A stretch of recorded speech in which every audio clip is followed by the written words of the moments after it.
Yeah, we're going to see wind and heavy rain. We're not expecting a large-scale severe threat, though, here locally, even going through the rest of this week. One of the main reasons is because of temperatures. We're seeing temperatures that are going to be in the 50s. That's not really conducive to churn up the atmosphere to allow for a severe weather threat. As temperatures warm up through spring and in the Midwest, where we're seeing very warm temperatures and do have higher severe risks, that's where the warmer temperatures are. So 55 degrees as we go through our day today. A cooler stretch, maybe an early spring type of stretch that is heading our way, maybe even late winter. This would be a nice stretch in late winter. Temperatures in the low 50s as we go through the day on Friday, Thursday, and Friday. Thursday will barely be making it to 50 degrees. We're likely upper 40s and low 50s. So heading through the rest of our day today, that thick layer of clouds, it's holding on, and that's going to stick around into tomorrow. At times, you could see some filtered sunshine, but once we get into late Wednesday and early Thursday, rain chances start to come into the picture. So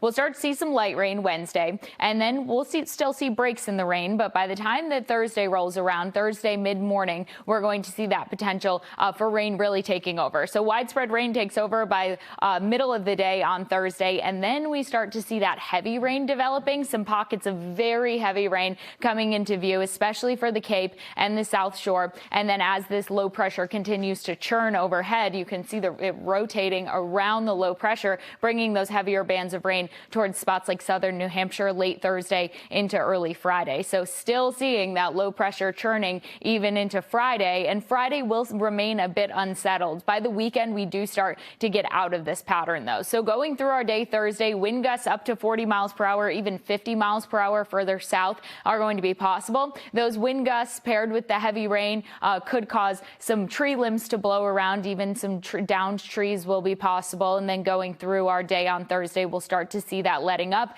by late evening to early morning. It all depends on where you're located, though, because as this low is spinning overhead, that's when you're going to see the gustiest winds. So parts of southern New Hampshire will see those gustiest winds a little bit later in the day on Thursday. So now we're at Saturday morning on the Futurecast when we're starting to see things drying out a bit. Saturday, though, we still will have a rain chance or two, lighter rain, some clouds possible. Into Sunday, we start to break out of that pattern. So what to keep an eye out for on Thursday? Those temperatures in the 50s. This is going to help a severe weather threat as far as severe weather is concerned, but we're still going to get in on that heavy rain. The heaviest rain is going to pick up before sunrise even comes into the picture, especially on Thursday into Friday, but we could start to see some of that heavy rain even early Thursday, and it's going to be a difficult travel day. So just keep an eye out through the day on Thursday as minor flooding will be possible, especially for Cape Ann, Cape Cod, and the islands. So this pattern is going to be what's bringing in that chance for gusty winds and heavy rain. Behind it, though, drier air trying to work its way in. We're trying to break free of the pattern. Memorial Day weekend, by Sunday, we will start to break free of that pattern. Look at that, 66 degrees,